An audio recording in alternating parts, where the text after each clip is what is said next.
नमस्कार मित्रों, मेरे YouTube चैनल बजरंग क्लास है गुरु में आपका एक बार फिर से स्वागत है। इससे पहले वाले वीडियो में दीर्घ अच संधि और स्वर संधि का सामान्य परिचय लेकर आपके सामने आए थे। अब गुण अच संधि, तो आज हम गुण अच संधि के बारे में चर्चा करेंगे। गुण का मतलब, इसको गुण स्वर संधि या गुण संधि क्यों कहा जाता है, गुण क्या है और गुण संज्ञा का विधायक सूत्र क्या है, गुण संधि का सूत्र क्या है, किस प्रकार से कौन से स्वरों को गुण होता है, इन सब की हम चर्चा करेंगे। तो सबसे पहले हम चर्चा करते हैं गुण की। गुण क्या है, पहले इसकी चर्चा करते हैं हम, गुण क्या है। तो सूत्र है अदेंग गुणन। अदेंग गुणन सूत्र यह कहता है अत एंग गुण संज्ञक होते हैं, अर्थात अत और एंग की गुण संज्ञा होती है। अत और एंग की गुण संज्ञा होती है। तो इसमें अत क्या है, अत का मतलब है ह्रस्व अ, यह गुण संज्ञक होता है। एंग ए ओ, एंग यानी ए ओ, ये गुण संज्ञक होता है।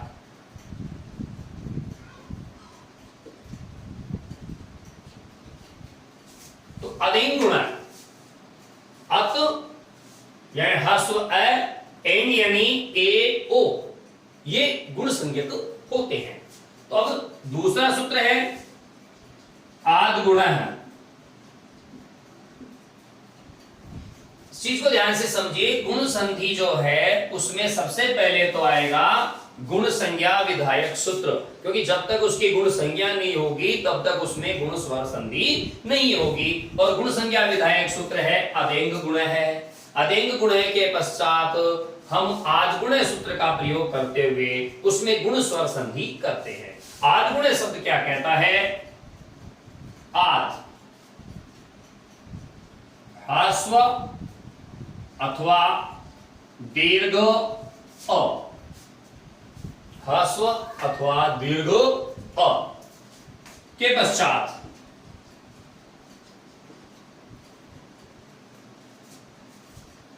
अच आए। अच का मतलब सवर्ण न हो,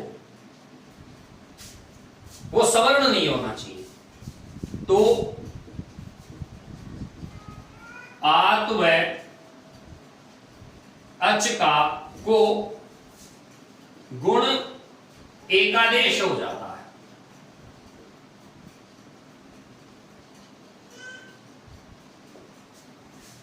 हम इसको यूं समझ सकते हैं कि अगर आर ह्रस्व या दीर्घ अ प्लस के पहले है, बाद में ध्यान दीजिएगा सवर्ण नहीं होना चाहिए, सवर्ण नहीं होना चाहिए। तो सवर्ण के बाद क्या आता है, ई उ री री, ये इनमें से कोई एक आता है जो स्वर्ण नहीं है।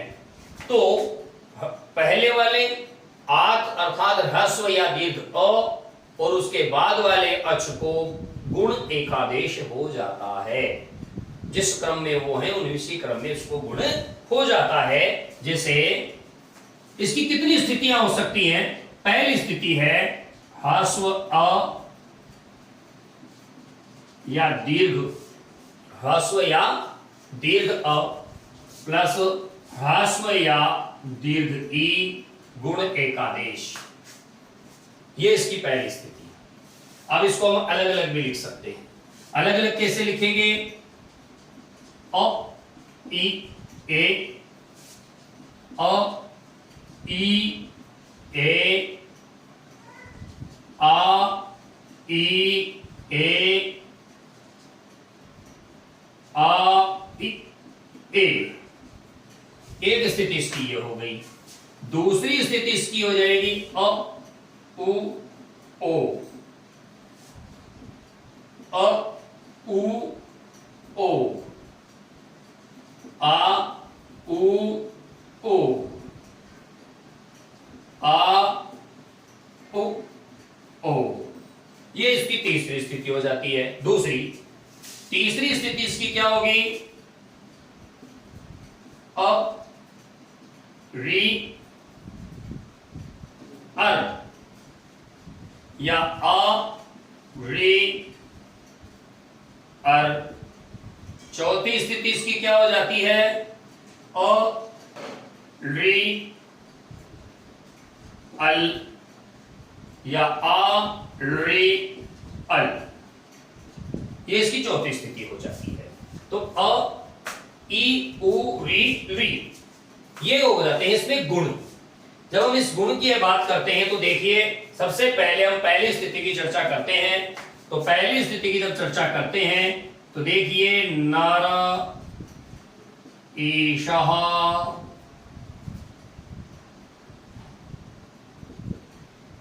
प्लस के ठीक पहले ह्रस्व या दीर्घ ए है, उसके पश्चात कोई अच है जो कि सवर्ण नहीं है, तो गुण एकादेश होकर शब्द बन जाएगा नरेशः।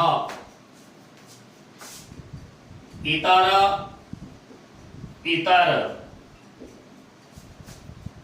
ह्रस्व या दीर्घ अतः ए है, बाद में कोई अच है जो कि सवर्ण नहीं है, तो यहां पर गुण एकादेश होने के बाद शब्द बन जाएगा इतरेतर। महा उदय, महा में ह्रस्व या दीर्घ ए है, बाद में कोई अच है जो कि सवर्ण नहीं है, तो गुण एकादेश में ओ होकर बन जाएगा महोदय। पर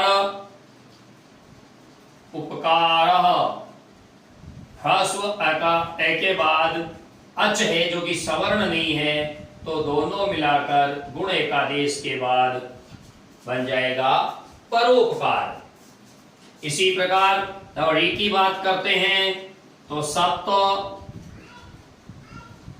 ऋषि, ध्यान दीजिए, सप्त ऋषि महर्षि ये प्रकृति भाव में भी आते हैं। विकल्प से वहां पर प्रकृति भाव भी होता है, ऋत्यकः सूत्र से। तो यहां पर हम इसको कर रहे हैं गुण अच संधि में। तो ह्रस्व ए के बाद री है, तो ये हो जाएगा सप्तर्षि।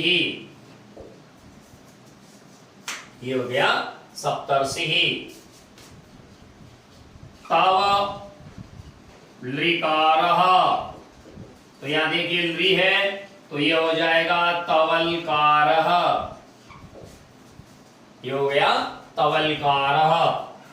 तो दोस्तों, गुण स्वर संधि बहुत ही सरल है, आसानी से इसको शब्द के मध्य के ए ओ, ऊपर के रे और आधे ले से इसको पहचाना जा सकता है। मान लीजिए आपको शब्द दिया गया शीतर्तुः,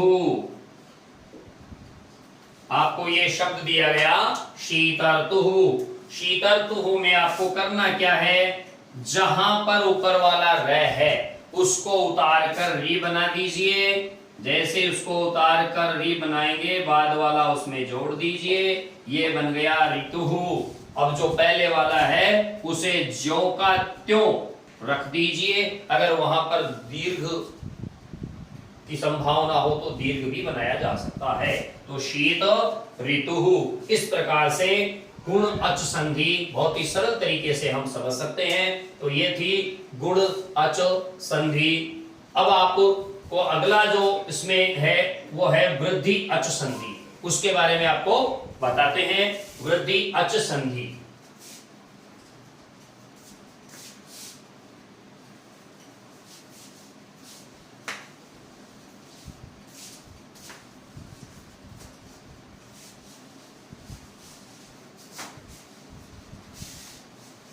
तो वृद्धि अच संधि ये हमारी अच संधि में तीसरे क्रमांक की संधि है, जिसको हमने यहां पर वृद्धि अच संधि के नाम से लिखे हैं, वृद्धि अच संधि। तो सबसे पहले बात आती है कि वृद्धि संज्ञा किससे हो, वृद्धि संज्ञा किससे हो। तो वृद्धि संज्ञा के लिए हमारे पास सूत्र है वृद्धिरादायिच। ये हमारे पास सूत्र है जो किसका है, वृद्धि संज्ञा का, वर्णों की वृद्धि संज्ञा का। और वर्णों की वृद्धि संज्ञा का सूत्र है वृद्धिरादेश। लेकिन जब संधि का सूत्र की बात आएगी तो सूत्र हो जाएगा वृद्धिरेचि। तो सूत्र क्या हो जाएगा, वृद्धिरेचि। तो ध्यान दीजिए, दोनों सूत्रों को ध्यान से समझने की चेष्टा कीजिए।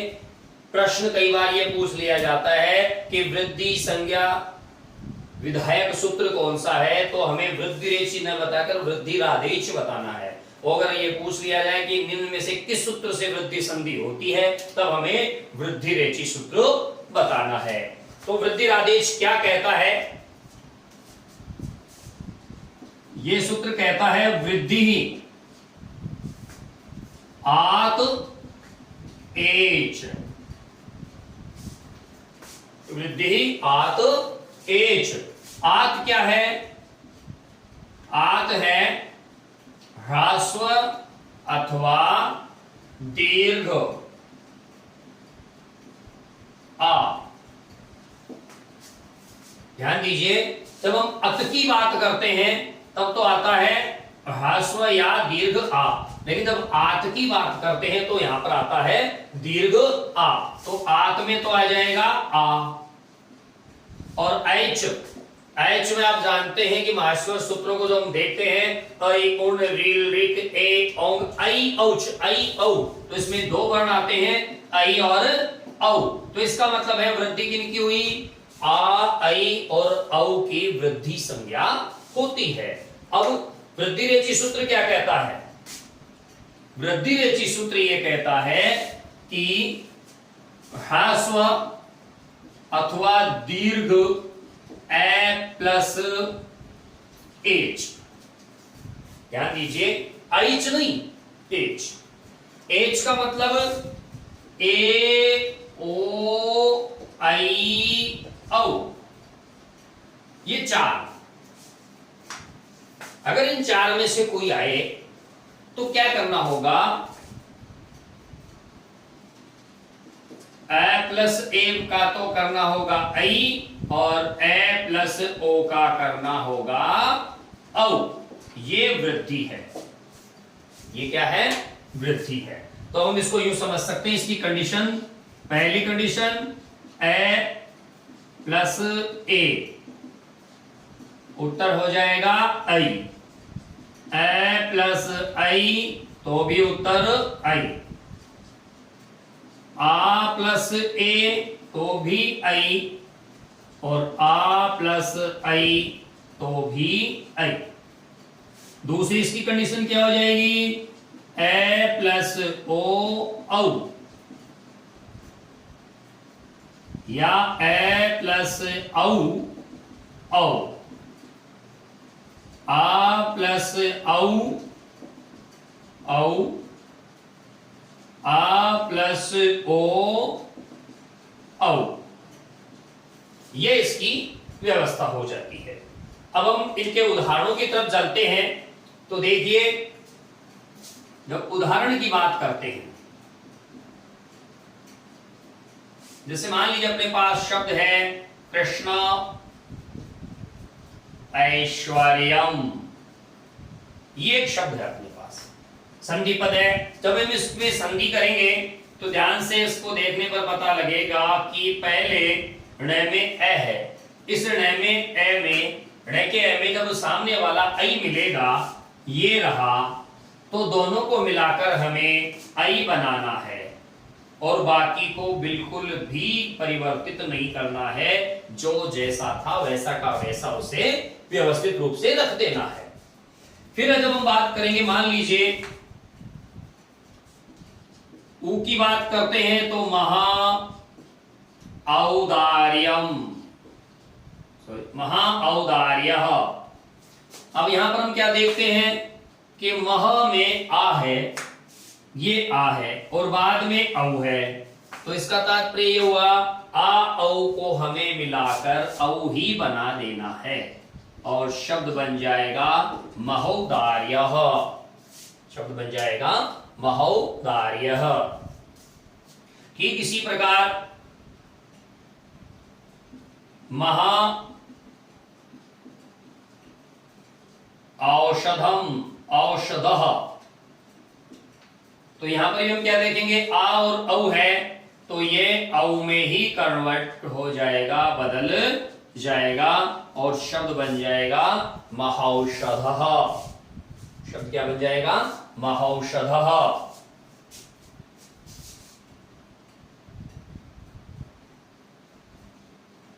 जल औक, तो ये ए और ओ है तो ये हो जाएगा जलौक।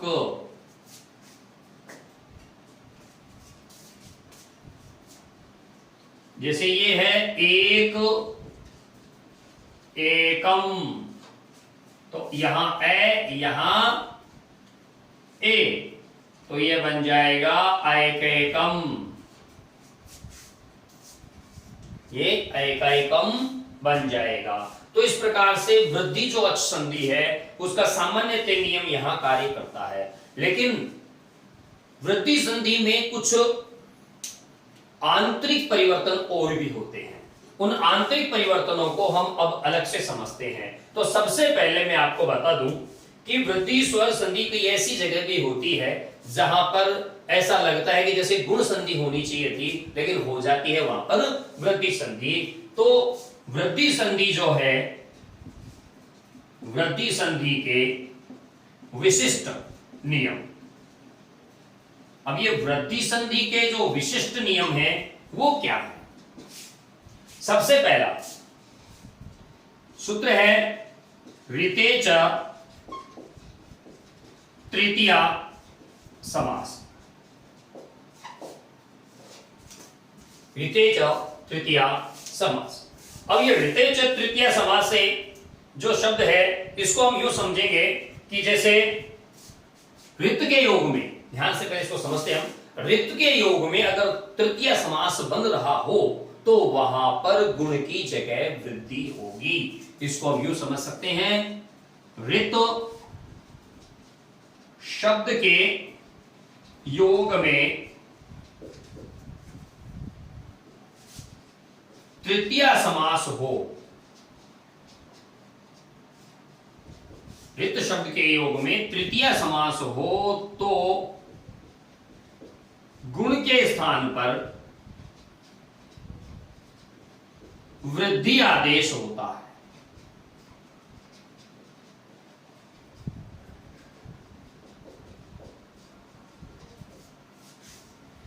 ऋत शब्द के योग में तृतीया समास हो तो गुण के स्थान पर वृद्धि आदेश होता है।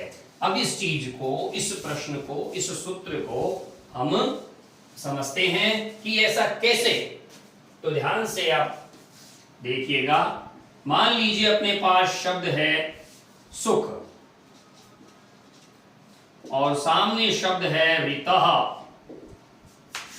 ऋत शब्द का योग हो गया, ऋत शब्द का योग हो गया। ऋत का अर्थ होता है विना, और हम कारक प्रकरण में पढ़ेंगे, वैसे आपको पता होना चाहिए कि ऋत यानी विना के योग में हमेशा तृतीय विभक्ति का प्रयोग किया जाता है।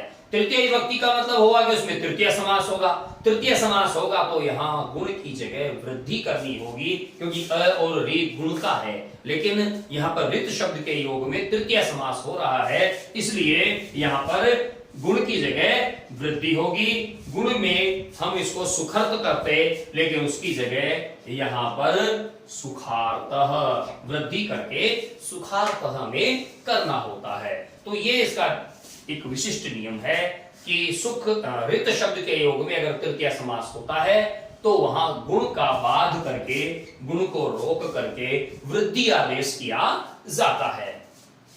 मित्रों, दूसरा विशिष्ट नियम, देखो नियमों की बहुत सारी स्थिति है। दूसरा नियम है एते धत्यूट्सु, ये सूत्र है एते धत्यूट्सु। एते धत्यूट्सु क्या कहता है कि अ प्लस इश,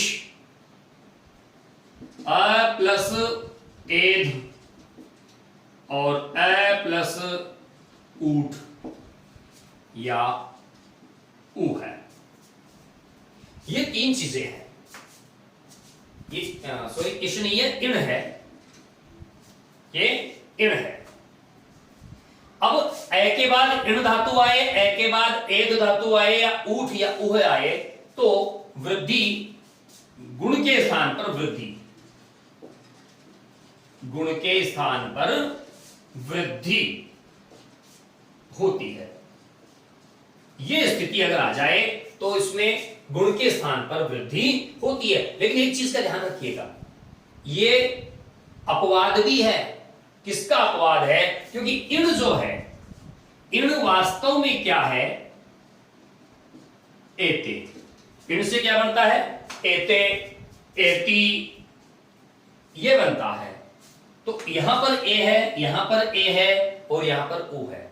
तो यहां पर तो स्थिति समझ में आती है कि गुण के स्थान पे वृद्धि होती है, लेकिन यहां पर तो ए है और हम अच्छी तरह जानते हैं कि पहले ए और बाद में एद ए धातु हो तो वहां पर पररूप होनी चाहिए, लेकिन पररूप नहीं होगी। तो इसका मतलब है यहां पर ये विशिष्ट नियम है। जैसे मान लीजिए उप एति, उप एति, तो ये कहता है एंग पदांतादपि सूत्र ये कहता है कि बाद में अगर ए है किसी उपसर्ग के आकार के बाद तो वहां पर पररूप हो जाएगा, लेकिन यहां पे नहीं हुआ।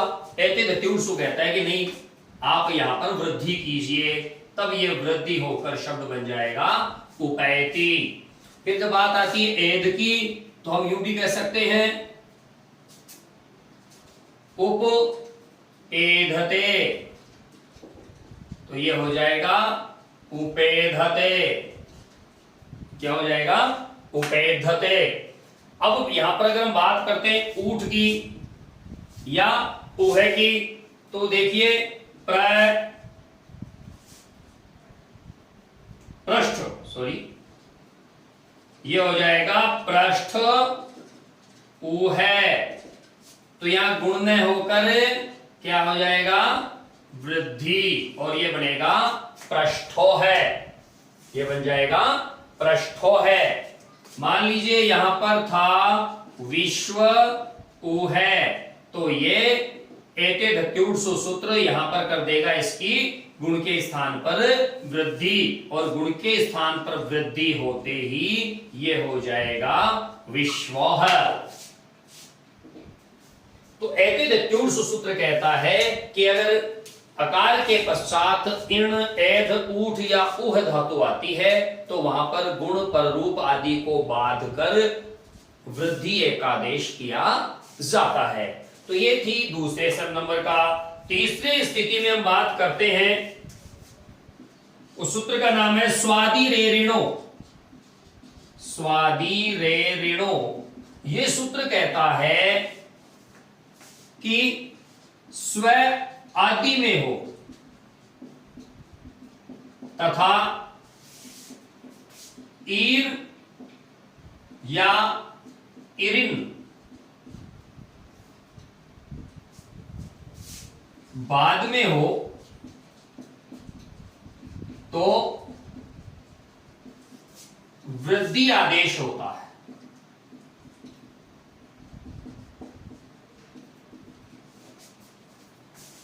स्वाभाविक सी बात, अगर हम इसकी विशेष रूप से इसका स्ट्रक्चर ढांचा देखते हैं तो स्व ईरः, तो ए और ई मिलकर गुण होना चाहिए, लेकिन स्वादि रे ऋणो सूत्र ये कहता है कि ऐसी स्थिति आए तो आप गुण नहीं उसमें वृद्धि कीजिए।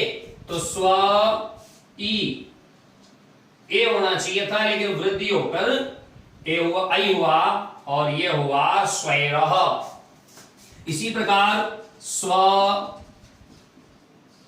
ईरिणी, इसका हो जाएगा स्वैरिणी। जहां गुण होना चाहिए था उसके स्थान पर यहां क्या हो गया?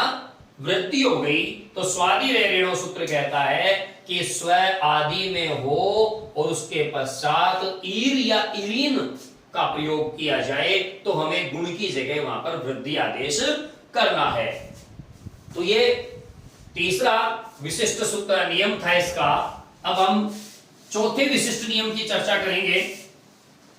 और चौथा विशिष्ट नियम क्या है? प्रादु होडो ढे शेषसु। प्रादु होढो ढे सई शे शु। प्रादु होढो ढे सई शे शु। ये क्या कहता है? प्र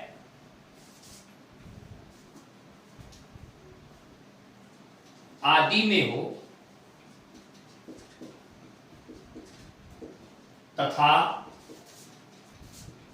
ऊ है ऊढ़ बाद में आए तो गुण के स्थान पर वृद्धि आदेश होता है।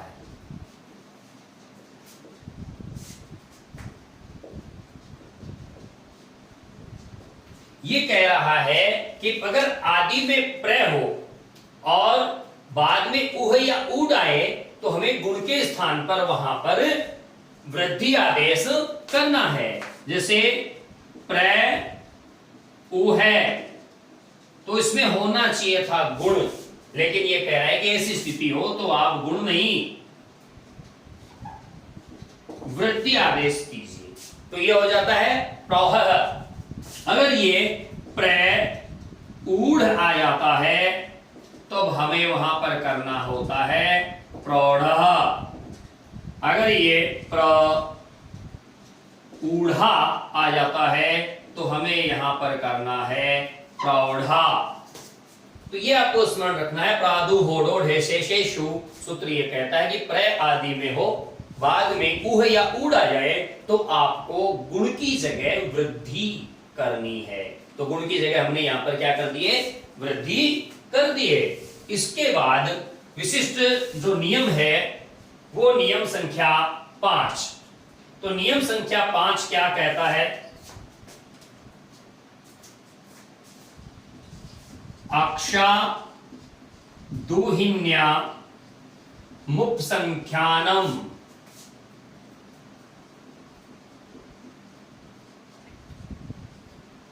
अक्षादुहिन्यामुपसंख्यानम। ये सूत्र क्या कहता है? इसको आप थोड़ा समझिए कि अक्ष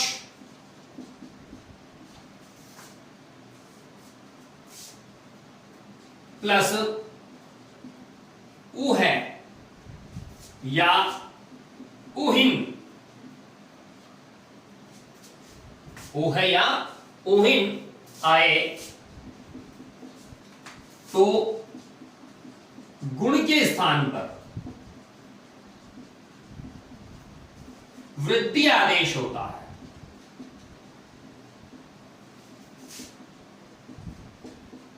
तब हमें वहां गुण नहीं करना है, हमें वहां पर वृद्धि करनी है। जैसे शब्द है अपने पास अक्ष ओहिनी। अक्ष ओहिनी, तो अक्ष के बाद ओहिन है तो क्या किया जाएगा? अक्षौ, क्योंकि यहां पर हमें वृद्धि करनी है। प्रक्रिया गुण की हो रही है लेकिन हमें वहां करनी वृद्धि है, तो ये हो जाएगा अक्षौहिणी। णत्व हो जाएगा न का, कोई व्यंजन संधि में हम पढ़ेंगे।